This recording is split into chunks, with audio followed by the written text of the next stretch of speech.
story that's universal to all humanity, and they express it uniquely through language and myth that pertain to their social and racial dharma. So your racial dharma is your soul's responsibility to the cosmos, and your race's responsibility. So Jesus is Chinese in the Chinese church. Jesus got slant eyes. Right. Dominican Republic, Jesus did he like this paisa. Right. You know what I'm saying?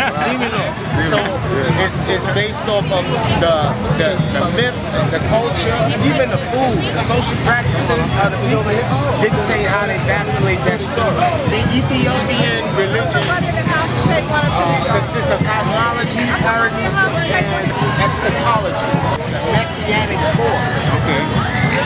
That's an Ethiopian concept that, based off of celestial events, there will be a coming of a son, or a Christ figure. They call it the great eschaton, right? In scholarship. Eschaton. Right, and it means the end point, or the time when you will know the end by a certain sign. Astrological signs. Right. In different religions, the signs differ. In Islam, they say that the child will strike the parent, and the parent will strike the child, and each will not know why they are doing so. The Sumerians say that at the end times, the right side of a man will be addressed like a woman, and the left side of a woman will be addressed like a man. This is what's going on. King Solomon receiving 666 talents of gold per year is an eschatological, cosmological concept housed in the text. When you get into the Hebrew and you challenge the language, we just go with the English.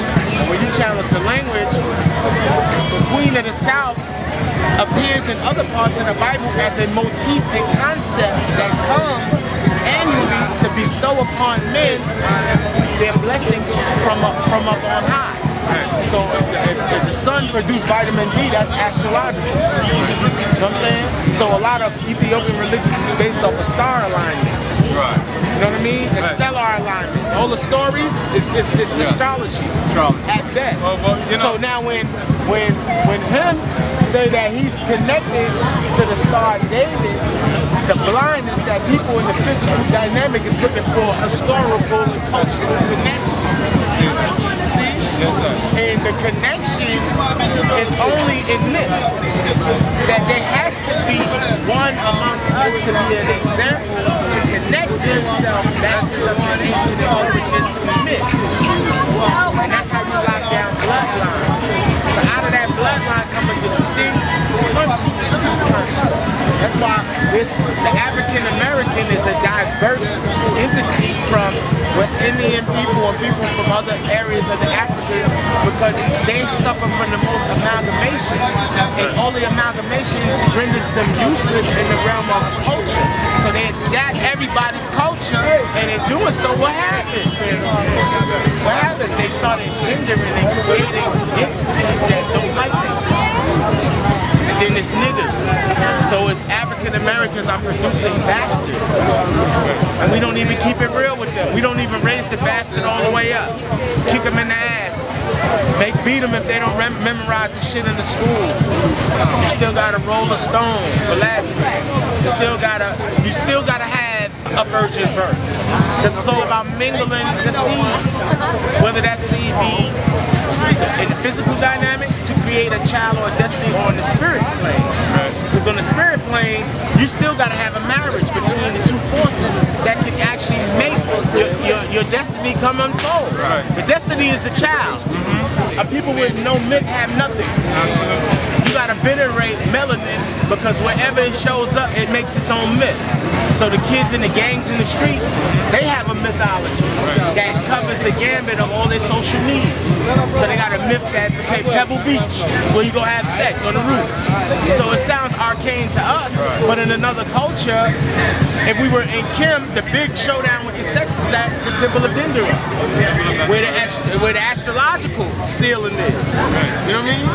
And that ceiling is the trajectory point that sends everybody all over the planet. It's based off of when to do it.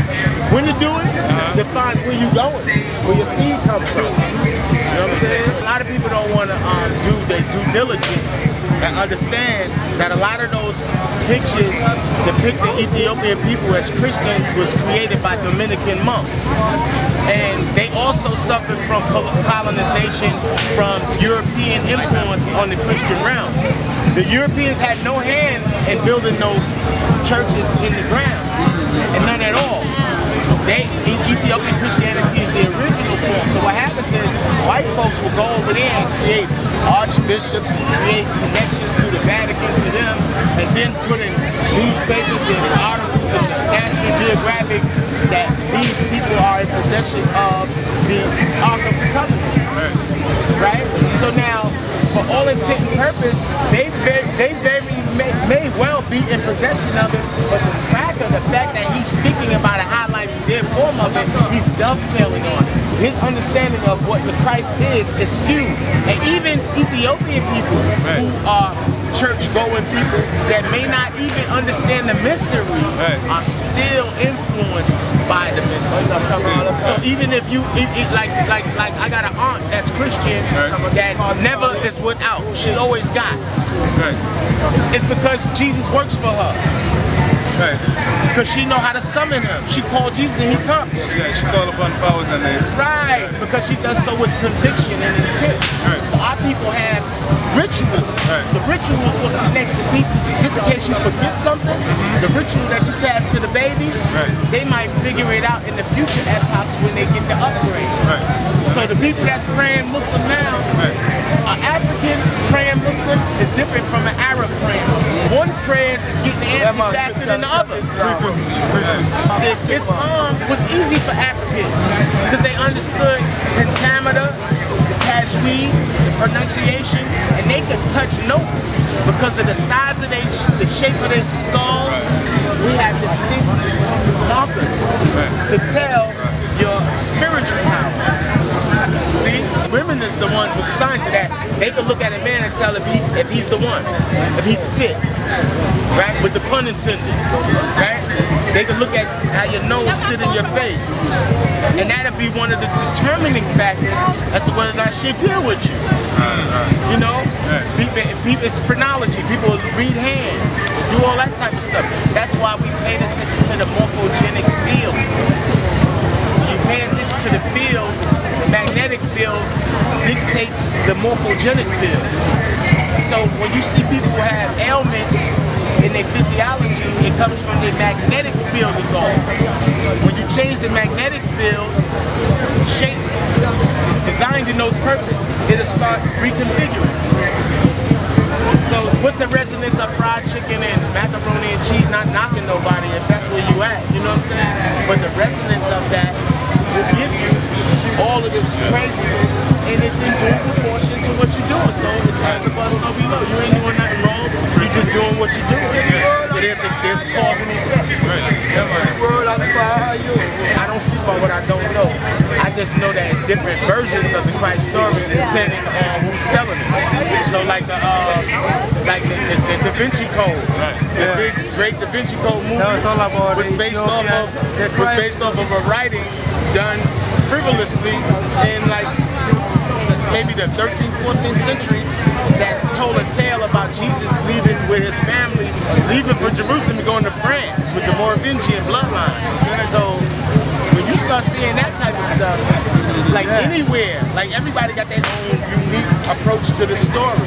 Like Solomon, there's a version of Solomon in the Bible that's different from the Keber Nagas. Yes, Keber Nagas, that's right. But culturally, we are inclined to embrace the Keber Nagas. That's right, we're supposed to embrace it.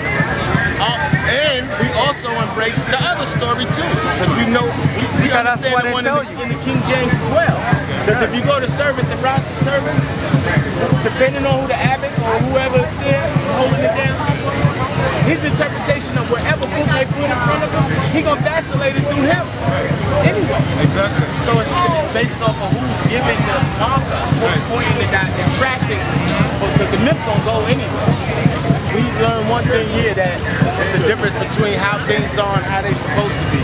That's right. You know what I'm saying? So, like, with me, I think people gotta be careful about, in the last days, throwing religion all away. And I'm gonna say this for the fact that that's one of the goals of the Illuminati, is to destroy religion. You heard? And it don't make a difference. People think it's just the three major religions. It's every religion. And implement their own kind. And when you're dealing with sovereignty and nationalism, when you're dealing with that, you gotta have a religious context undergirding it, because you're speaking about being God or having dominion over the earth. You know what I'm saying? So expatriation is you honoring the ground upon which Ethiopia resonates with globally. You understand? So what is the religion undergirding expatriation? It's Rastafarianism. You heard? So without Rastafarianism, how can you connect, like he said, the physical dynamic to the spiritual one? You need an intercessor, a man, an example. But this the thing, this the bad part about it. They took him in a blue Volkswagen out the country. Out the country. Physically. Right? So you gotta have a priesthood as an intercessor to teach the people that when the physical dynamic it doesn't take away the message of the word, concept. This is like an antenna.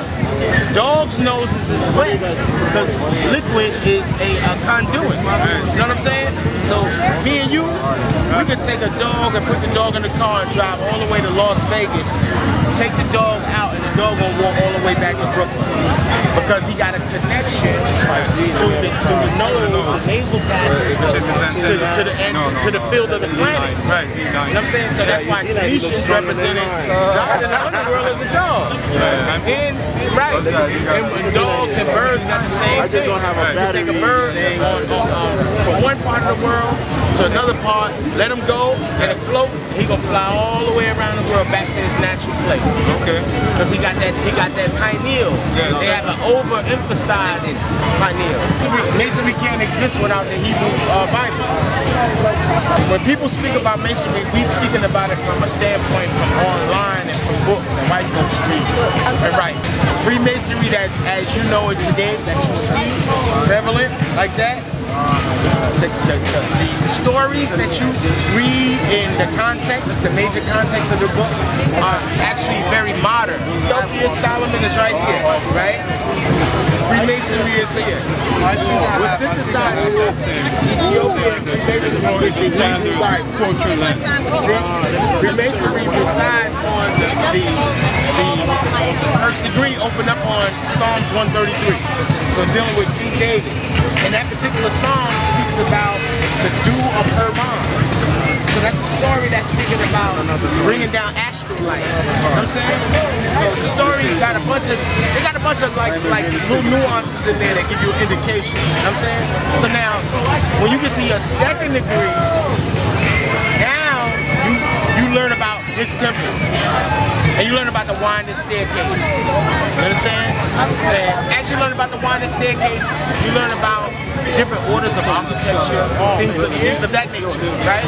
So now, when you get to the bit on Solomon, and they put the whole Solomon piece together for you, what happens is, Solomon is actually a number that represents a perfect cube that is the voluminous space for the incarnation of God. So no one can see it because no one challenges the language. Nobody goes into the Hebrew and render the number frequency of the name. But Solomon equaled the number 375, which is a nuance of the 3, 5, and 7 steps, which are 3 prime numbers. You know, significant prime numbers. So with paranesis, cosmology, and eschatology, you're dealing with a people that was dealing with, anytime you're dealing with the cosmos and the sighting of something, they had to have an astronomical knowledge that's connected to architecture. You understand? So the story of Solomon is a bunch of different stories wrapped up together. That's Hebrew or Chaldean version of what Ethiopians have. The Nag Hammadi Codex. Okay, no problem. The Nag Hammadi Valley is in Ethiopia. It's in Egypt. There was no distinction back there. And that book is the one that speaks about Sophia. It speaks about how she created essentially the physical world without permission. That's an Egyptian Coptic text that speaks about the same concept. The symbols of Freemasonry only reveal themselves to people who indulge them. You heard? So, but this is the thing that people, they like, we miss this. Freemasonry ain't nothing bigger than the myth. It was rewritten. Like almost at the turn of the century, it used to be 25 degrees. Then the way we got to 33 degrees, it's really new. Albert Pike did that. The only thing that all Masons share is the first 3 degrees. Everything after that is speculation. It's spurious. You and I could write added degrees and don't tell nobody, make him submit it, and it'll become a Masonic custom. Then we could do that type of work. The only thing that they want us to do collectively is to come together as a confederacy, to chant, meditate, send it love, send it light, bring it in, but it's right there on the horizon. You know what I'm saying? We have cover.